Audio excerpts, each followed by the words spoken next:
Hi, it's Rebecca Whitman, your host of the Balanced, Beautiful, and Abundant Show.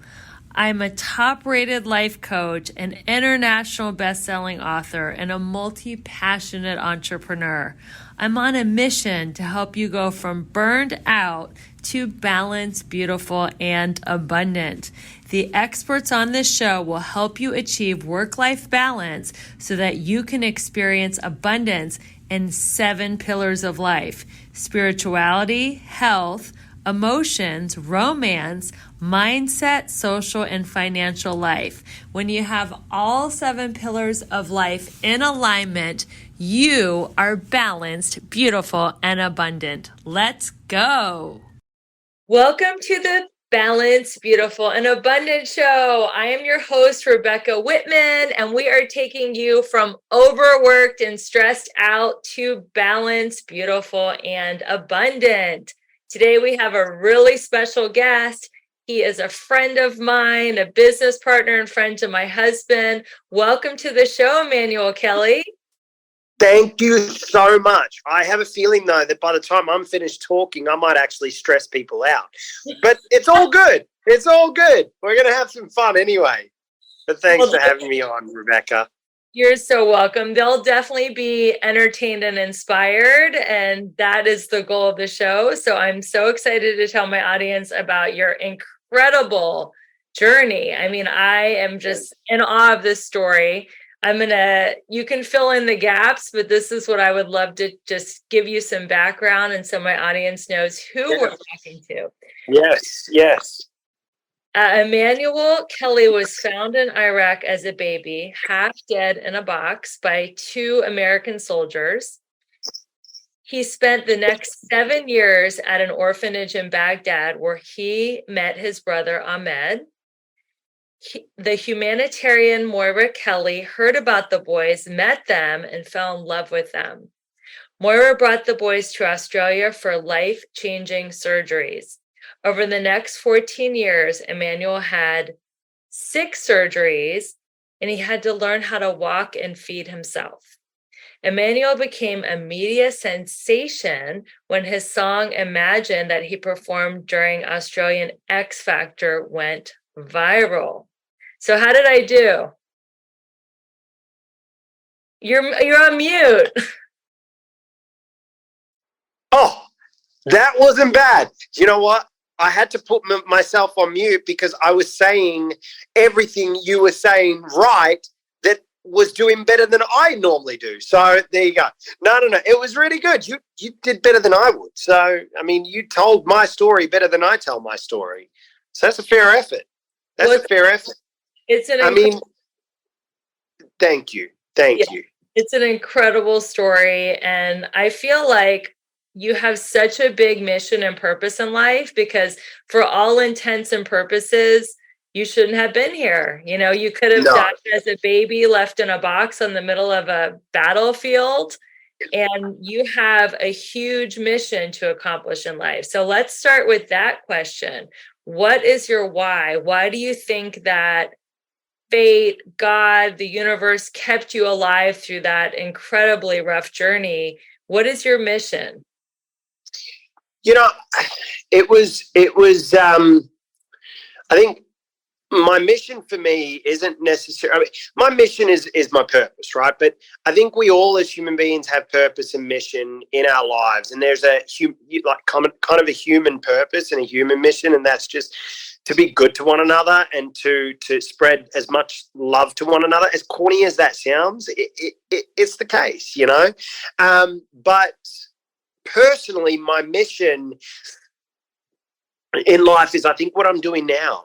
For a long time, I thought it was to perform on stage and to entertain and to do all that. And I think that serves as part of that purpose and mission, but it isn't the purpose and mission, right? And I was very fortunate to find out that why at an early age.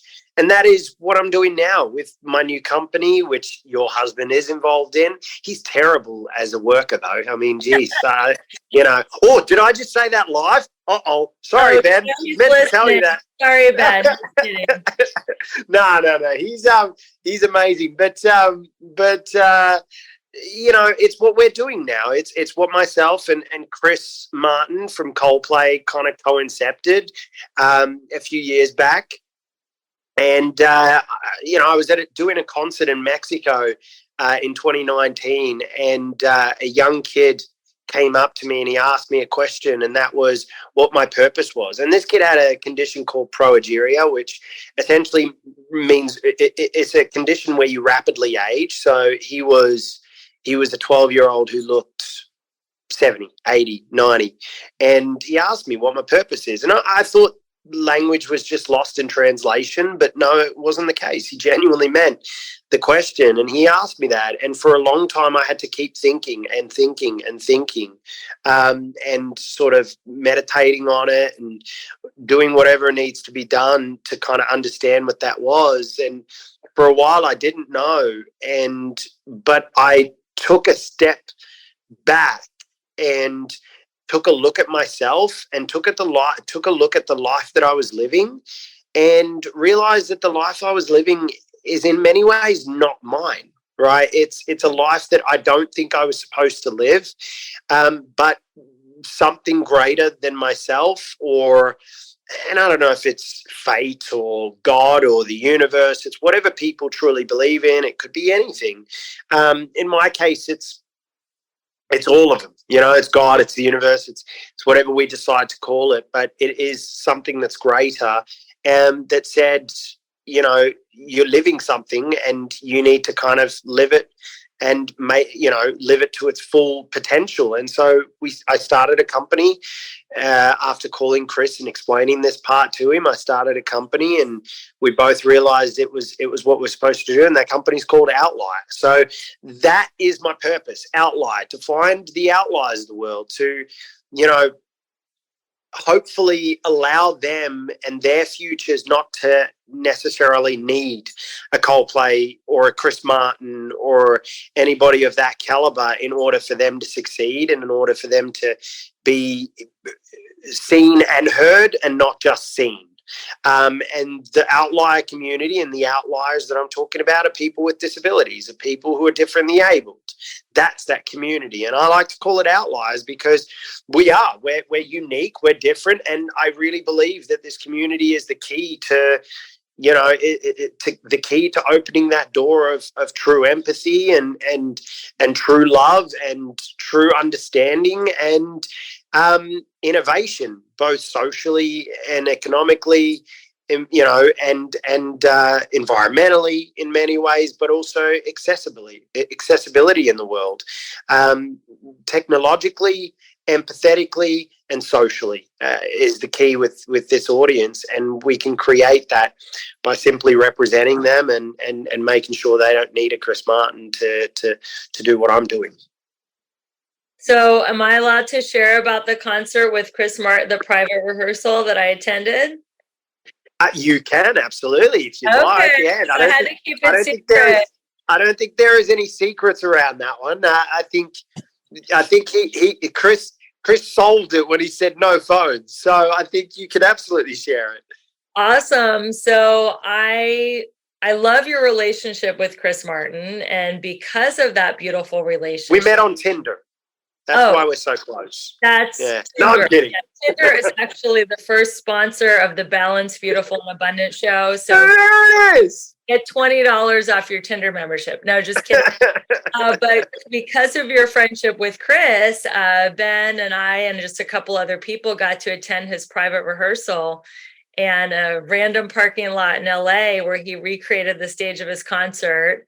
And that was just such a learning lesson for me as a coach that teaches how to manifest, because he saw a full stadium sold out when it was just an empty, dark parking lot. And I'm like, oh my God, I felt like the universe, God got a whiteboard out for me. And he's like, all right, Rebecca, if I need to break it down, if I actually need to have a rock star sing to an empty parking lot to show you how to manifest, I guess that's what I'm going to have to do.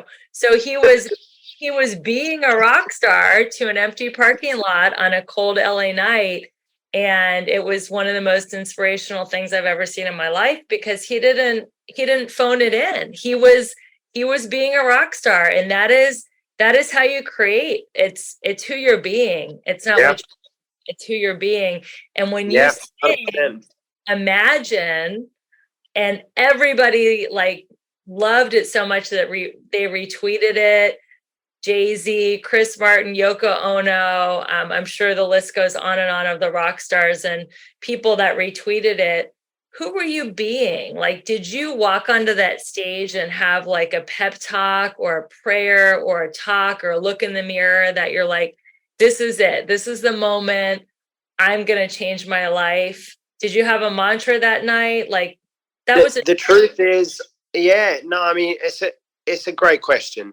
The truth is, I could sit here and tell you, it was this, and the power of this. But the truth is, Rebecca, it was honestly just me being me. If anything, I felt like a Sonic the Hedgehog. I was just moving so fast, and Super Mario in this kind of journey. There was nothing to it. All I knew in the moment though was, when I'm on that stage, it's gonna go on TV at some point, I hope, and as long as I don't muck up the song, it's gonna go on TV. The girl I like in school at the time, it was this girl named Jackie. She's gonna see this, and I'm set. Like, I'm going to get my first kiss.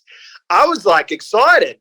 My first kiss didn't end up coming from her. It ended up coming from somebody that actually was there that night at the performance. But still, it was, I was thinking, man, finally this short, little, brown, pimpled, one-armed guy is going to get his first hookup. I was just excited about that. And that's what I was seeing, I'll be honest. But, afterwards, when it actually did go live, and when Yoko Ono tweeted it, and when the 60 Minutes and all these people were there, and they kept asking that question, what was it, to impact the world and help people, inspire and all this sort of stuff. It was so full on in the moment. It was as though somebody decided, whether it's God, universe, whoever it was, but somebody decided to put this giant weight on my shoulders and say, your responsibility now. You have a responsibility and a duty.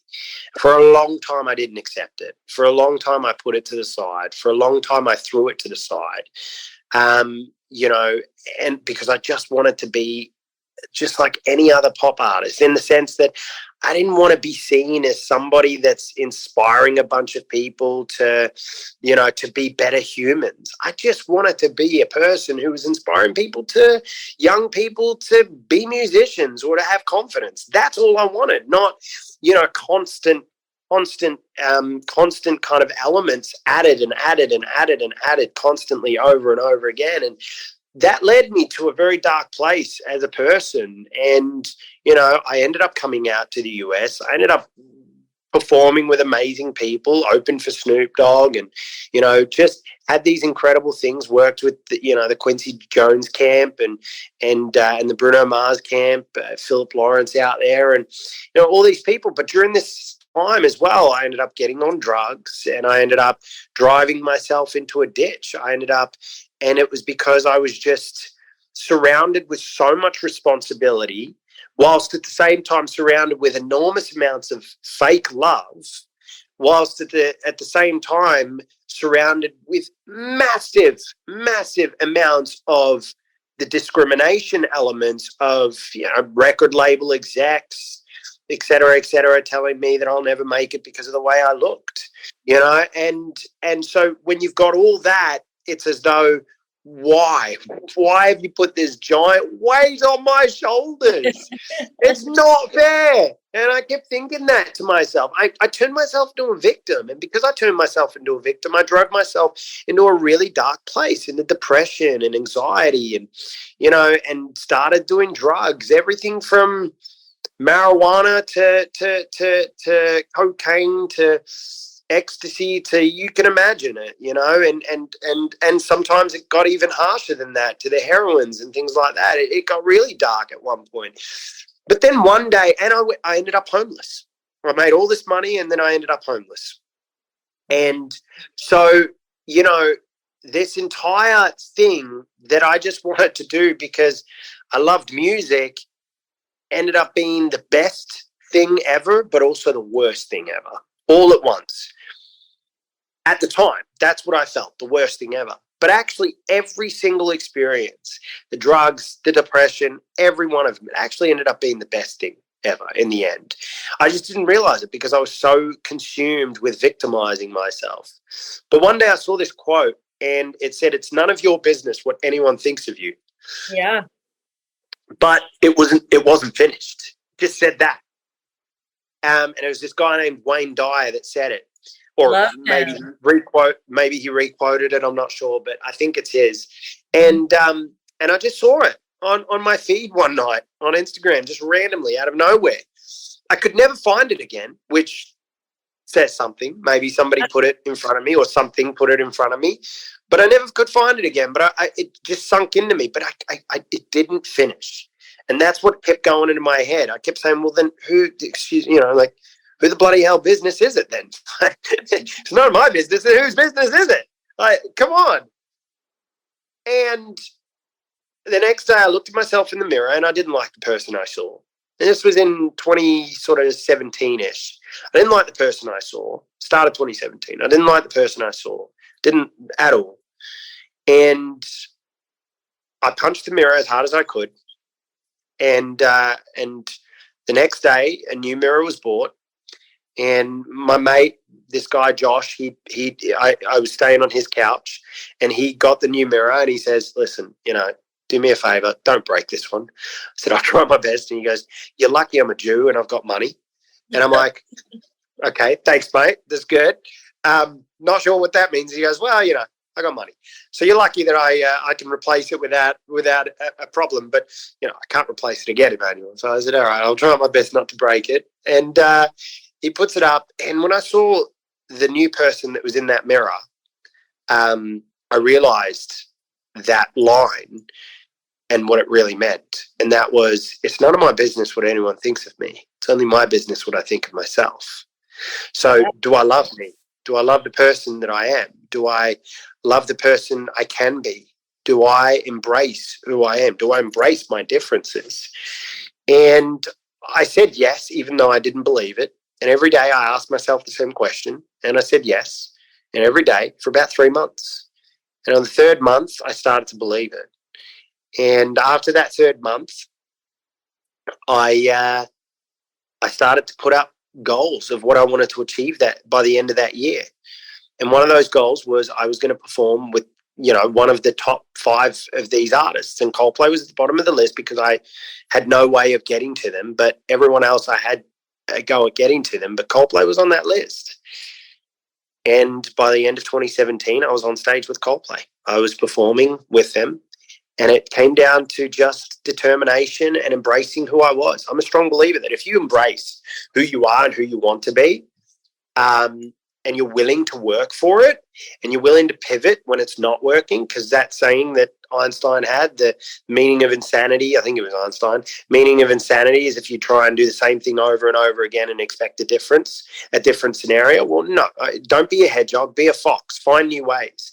When a fox wants its chicken, it finds a way to get to the chicken. But a hedgehog just keeps badgering the wall, and if you keep doing that, then you're never going to move away and evolve as a human being. So I became that fox that year, and I became really, embraced my skills and embraced who I was. And for the first time ever, I embraced the weight that was put on my shoulders, and I saw it as a gift, not as a weight, but as a gift. And every day I was unwrapping little bits and pieces of that gift, little bits and pieces to discover, okay. And it was getting me closer and closer and closer to that purpose. I was very lucky that I was given this at a really, really, really young age. Most people have to wait 50 years before they find their purpose. Some never find their purpose. Some are stuck in that everyday job. But I found my purpose. And it's a corny one, but it's my purpose. It's me. It's who I am. And, you know, at the end of the day, corny or not, why is the purpose corny? I figure corny or not, with my Australian accent, I can make it sexy. I don't think it's corny. So go ahead and repeat your purpose again. My purpose is very simple, and that is to make sure that I can act as a beacon and use my new company with that beacon to accurately portray and represent differently abled on screen and off screen, and in doing so to allow innovation both technologically, empathetically, or empathy-wise, and socially. That's my purpose, and I really believe I can unlock that door with what we're trying to create. Absolutely, you can. Now, why do you call people with disabilities differently abled? Mainly because not everyone is as good looking as Benjamin Press and myself. Ben is the head of film and TV for Outlier, in case everyone's wondering why I'm picking on him. I have to. It's part of his job. It's in his contract. Emmanuel gets to pick on you once a day. No, the reason I call it differently abled is for two reasons. And by the way, there's no right or wrong, right? I'm a strong believer that just like LGBTQIA+, you choose how you want to be represented, right? You. And it's none of my business. What you think of me is only my business, what I think of me, right? So, and that's vice versa. My issue isn't with the word, my issue necessarily, or the way it's portrayed. My issue is just with anything with the word dis.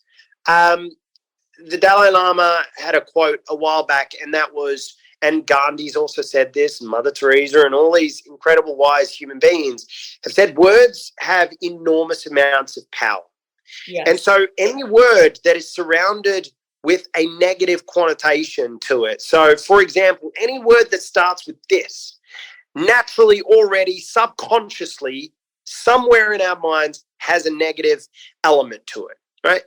It's no other reason but the same with the words, with the F word, or with the C word, or with, these are words, but they still have, for history, throughout history, they have been balanced, and you need good and you need negative, and that's what creates the balance. And so if you reshift a negative word to something good, you're kind of offing the balance a little bit, right? You're shaking up the balance, and you don't want to balance that. You don't want to lose balance in the word of the universe of words. That sounds weird, but that's how I believe it. And as a writer, that's how I see it. So any word that just starts with this already, has that element. So when you say the word disabled, the first things that come into people's minds subconsciously, naturally, are things like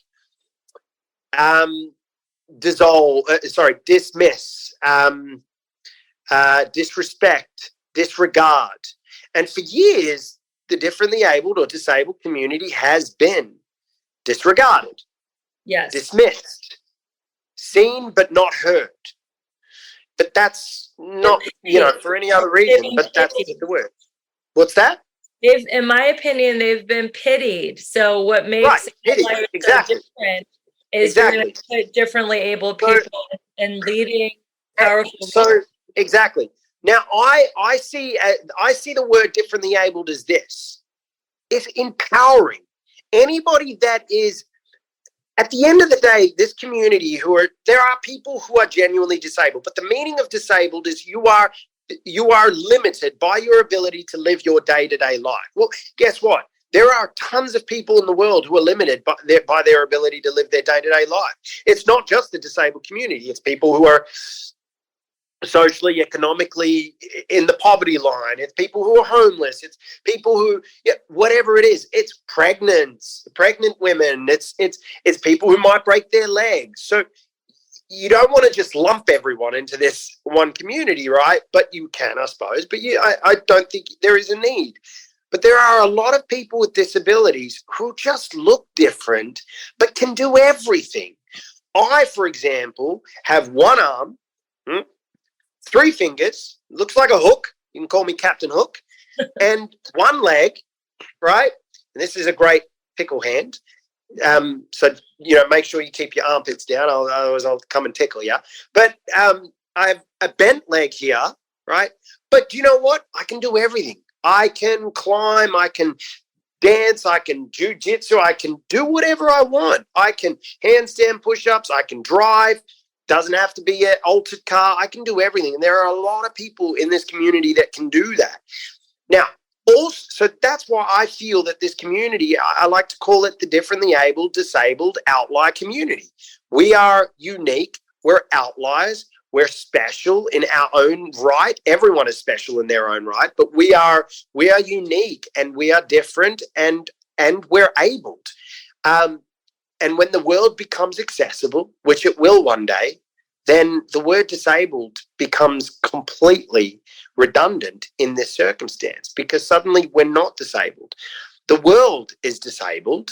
The world that is as built as it is disabled, but the community is not. The community is just different, but we're very, very abled. We're very, very powerful, and we are incredibly innovative, and this community is the future, because it's also the only community in which it runs literally. It's a bridge between it runs parallel or horizontally as a bridge between every religion, every creed, every gender, and every race and socioeconomic community, as well as age. It doesn't discriminate.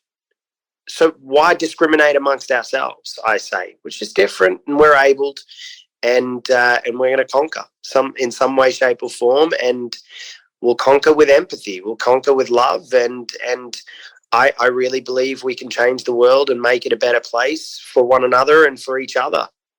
Beautiful.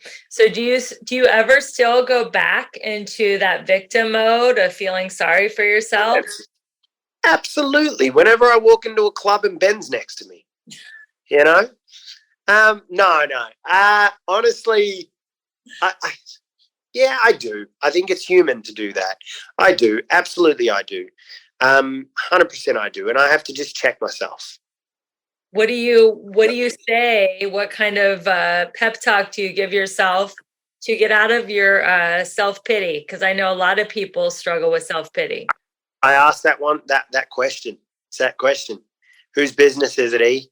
That's it. Whose business is it? And it's mine.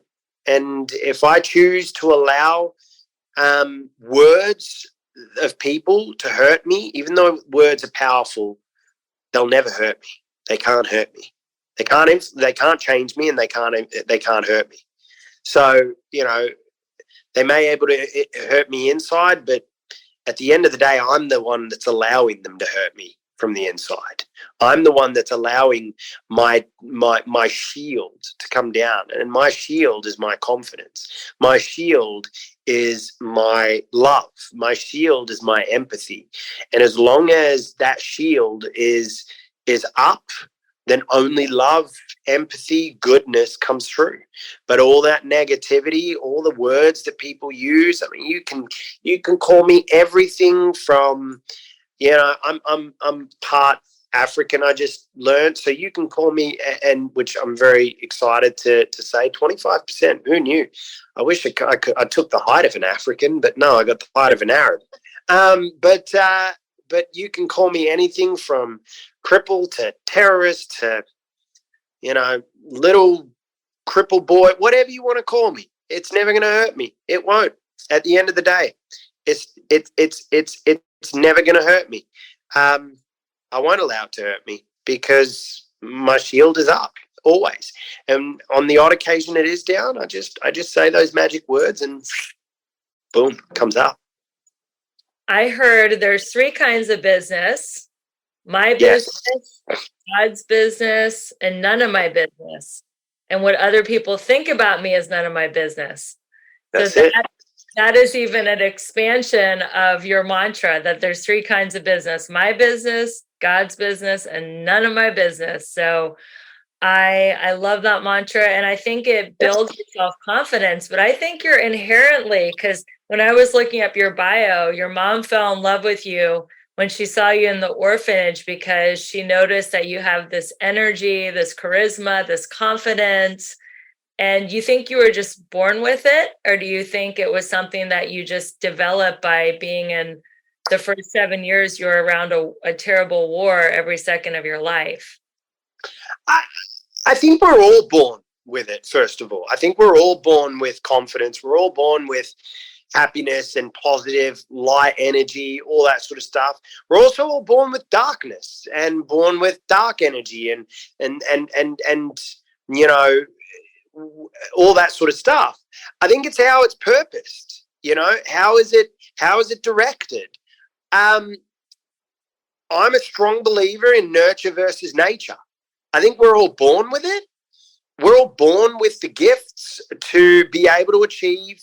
Some are born smarter intellectually, but not necessarily, but not necessarily socially, because part of their brain works in a certain way or whatever it is. So we're all born with the gifts and all that sort of stuff. My mum, however, she is naturally less. She's naturally less intellectual and more socially powerful and educated. You can put her in any scenario and she can find a way to get out of it. And frankly, she could sell sand to the Arabs and ice to the Eskimos. So, and she's had to, in that sense, because she's had to save the lives that she did, and she's had to convince everyone from politicians to mafia to whatever it is to help her through. To the Queen of England, right. So she's extraordinary. So I think her nurture over what I already have and her, purposing it towards a certain direction played a huge role. But at the end of the day, even though she purposed it towards a certain direction, I still had to make the choice to go down that path in the end. Once I learnt it all, I still had to make that final path to walk through. And I chose to walk through, well, for lack of a better word, hop through or wheel through, whatever it was, but or scuttle through. But I went through and yeah, I think we're all born with it, but my mum kind of guided it, and I went through. You said before there's three businesses, and in many ways it is. It's God's business, it's my business, and it's none of your business, or none of my business. But it also, I'm a strong believer that whether you believe in God or the universe, I'm a strong believer that God, universe, whatever it is, gives you the power. And at the end of the day, it's also many ways none of God's business, because you make that choice. That's why there is free will. That's why we have free will, because there's nothing God can do there is something God can do to stop you, but God's not going to stop you, because it's got to be a part of your journey and you have to make that choice. What happens afterwards, probably universal God's business, but while you're on this plane, it's your business and only your business. Well, I believe that we have choices, and that's our free will. Exactly. We can make choices like you made when you were in your darkness to self-destruct. Exactly. We can make choices to love ourselves and share our light with others. And I feel like we have a choice in every moment to follow love-based thoughts or fear-based thoughts. And if we're to follow fear, ultimately it'll spiral down to self-destruction. 100%. Yep. And if we follow love, anything could happen, including being, sold out stadium like you've been many times. So when you're in a sold out stadium and you're holding space for that many people to feel universal love, to feel that connection with oneness in the universe, what was your most transcendent moment of being in a stadium and performing in front of people? Because I know you've performed in front of a total of 1 billion people, but what was that moment where you felt like, this is it? I really feel this oneness. I think it was when I actually did the show with Coldplay in Melbourne. You know, it just felt like everything was meant to be, and it's happened the way it's supposed to happen, and it just felt right. Every inch of it felt right. My mum was surprised. You know, she didn't know that I was there that night. And then you're performing in front of 100,000 people who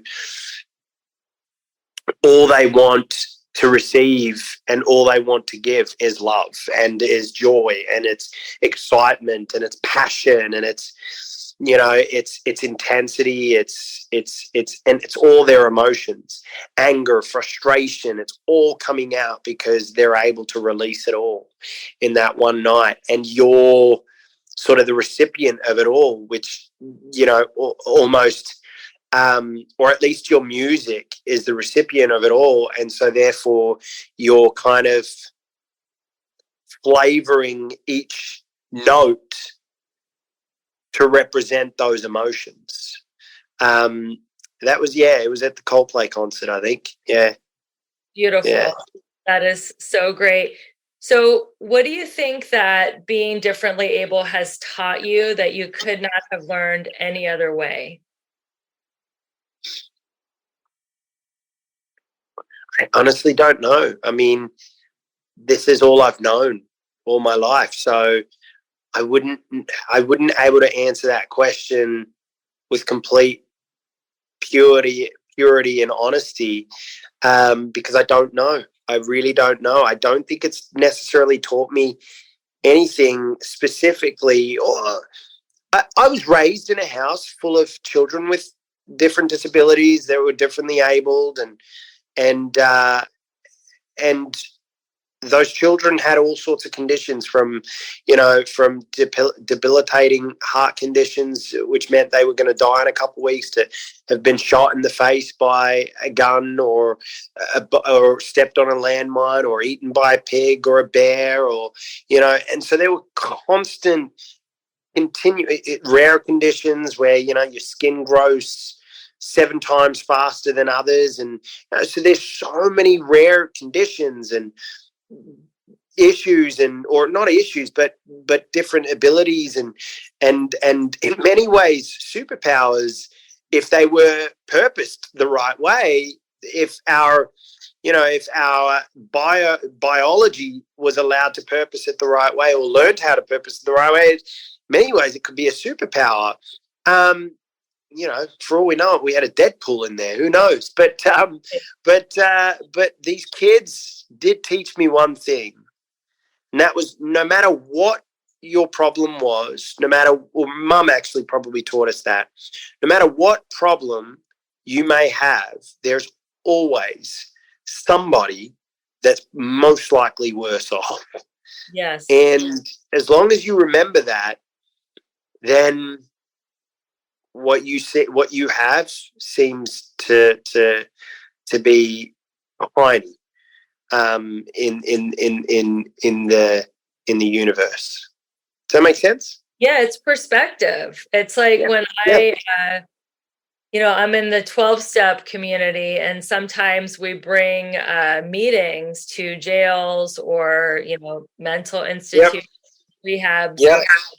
You never leave there with the same problems as you had when you went in, because no, 100% not.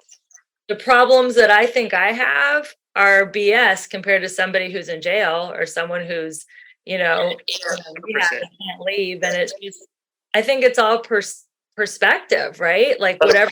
100%. 100%. And the one thing we as human beings have the ability and power to control is perception. It's probably our greatest gift that we've been given, is that power of perception. And we can shift people's perceptions by a word or a statement or an action or whatnot. My mum, you know, there was this kid who was probably going to die in 3 or 4 weeks if they didn't have their heart operation, their heart surgery. And and I was complaining about something, and Mum comes up to me and she goes, "What are you complaining about?" I said, "Mum, I can't reach this or whatnot." And she goes, "Stop your complaining. You don't need to. You shouldn't be complaining." She says, "Yeah, but Mum." And she goes, "No. Yeah, but Mum." I said, "But why?" And she goes, "Emmanuel, see that boy over there? Issa over there. He's going to die if he doesn't have a surgery in 3-4 weeks." Say, "Oh yeah, good point, Mum. That's good perception. That's changes my perception very, very quickly." And then this boy would start complaining about something, like, a couple of days later or whatnot. She'd say, "What are you complaining about, Is?" She goes, "I'm gonna, I can't do this, or it's hard for me to walk long distances or play a sport or play this game or whatever." And she goes, "What are you complaining about?" She goes, "You shouldn't be complaining. I don't know why you're complaining." I'm thinking, what the heck is she doing right now? This poor child's going to die in like 2 weeks. And she goes, "I don't know why you're complaining. You shouldn't be complaining. You're lucky." He says, "Why is that?" And she goes, "Because you've got arms and legs. You can reach high things. Ahmed and Emmanuel, my brother and me, Ahmed and Emmanuel, they don't have arms and legs. They can't reach high things. You got nothing to complain about." I said, "Mum, you can't say that to him. That's not fair." She goes, "Well, taught him something though, didn't it?" And it does. It's weird, but it did teach him to stop complaining and just live and enjoy the moments that he had in his life, if they were going to be his, his final days. It didn't, thank goodness. Thank goodness to all the incredible doctors, and thank the universe and whatnot, to all the incredible doctors, the science around it, and the fact that they were able to do what they were able to do. The boy will live, and will live a very, very happy, long life, which is incredible. But it certainly gives perception and perspective.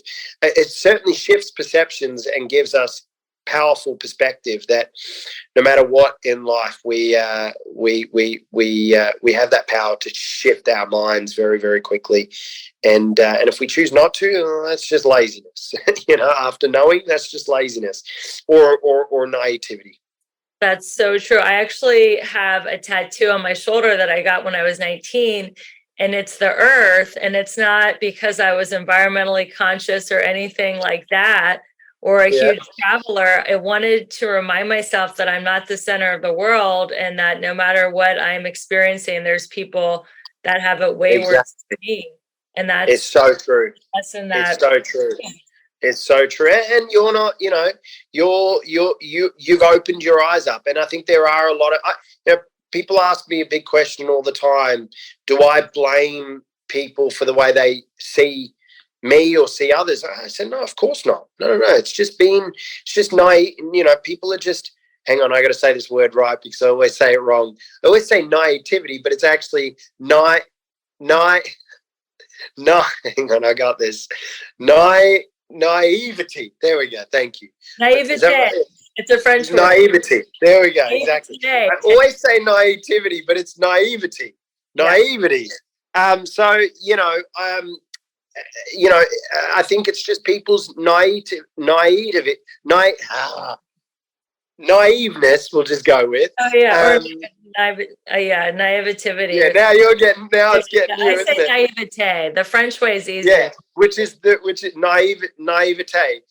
Which is the right way, but I say naivety. But anyway, it's just people being naive, and those and if you can stop being naive, and it's innocence a lot of the time, it's innocent naivety or naivety. It's very innocent a lot of the times, but if we can, once we do learn, and once we're able to kind of understand that learning and choose to move forward from that learning, then if you choose to not change, then that's just laziness. So stop being lazy and just make the change. And if you choose not to change, well, you choose not to change, because at the end of the day, it's none of my business anyway what you think of me or anyone else. That's right. Well, this has been amazing. I remember the first time I heard you, Ben was doing a Zoom with you. And yes. Walking around the room. I normally don't give any attention to what he's doing. He doesn't give any attention to mine. We're like working independently, but in the same condo. And I just heard your voice, and it was more than your Australian accent. It was passion, enthusiasm, energy, excitement. And I just walked over to the computer and I peeked over Ben's shoulder and I'm like, who's that? I had to see who this excitement and all this energy was coming from. And that's the first time we met. And it's just been such a joy to get to know you. And I love what you're building with Outlier and, putting differently able people in the spotlight and in leading roles and changing the perception that people with disabilities are not to be pitied. They're not to be background actors. They're not to be some side plot in the movie, like a brother somewhere, or a sister. They're actually, they can lead a movie. That is a huge revolution that you're starting. Absolutely. The way I saw it is, and while, just give me a second, I'm just going to put the phone on the charger because I've got 10%, so I don't want to, give me a sec.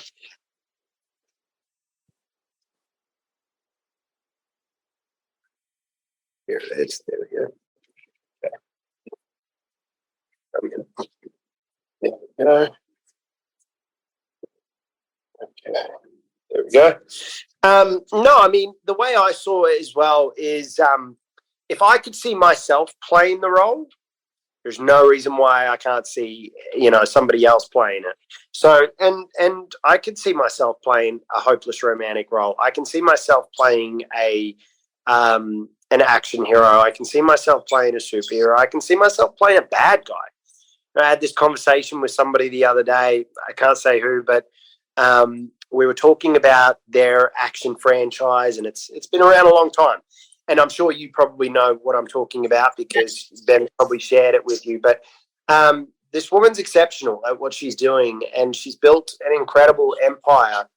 But I said to her, why not have a differently abled or a person with disability as the villain of the movie to kind of show that empowerment? Like, hey, why can't I be a villain? Why can't I be the bad guy in this story? Because if I am, then it just shows that I am genuinely like everyone else. There's nothing that separates me from the universe. There's nothing that separates us. There are good and there are bad human beings in general. What those human beings look like should have nothing to do with who they are.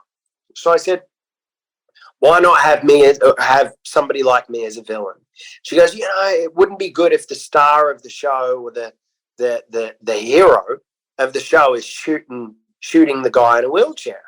First of all, it's no good somebody shooting somebody else in general. Right.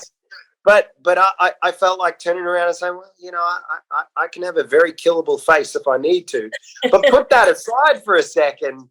The reality is there's no reason why that person couldn't play an amazing, powerful villain or good guy. There's no reason why it should be separated. And that's what we're trying to show with the stuff that we're doing is we can be heroes and we can be villains. Because at the end of the day, in every community, in every creed, in every in every race, in every gender, there are good and there are bad. There is negative and there is good. But at our core, we are all good. Absolutely. No matter who you say, no matter how bad your actions are, at our core, we are all born good. It's how we are purposed. It's how we're directed. But at our core, we are good. It's whether, is there a switch or is there not? There is light and there is darkness in every single person. And if you try and separate that fact, then you are just creating another form of discrimination. And I think we're living in a society right now where everyone's living in their own tribe when really we're just one tribe, and we should start thinking like one tribe. From a business perspective, I get it. There are different tribes. I'm not going to look good in well, I could, but in white lingerie, but it's not going to suit me. But it may suit another guy that might look the same as me. Who knows? So as a human species, we are a tribe. We're one tribe, and we need to start operating as that tribe, not constantly as different tribes.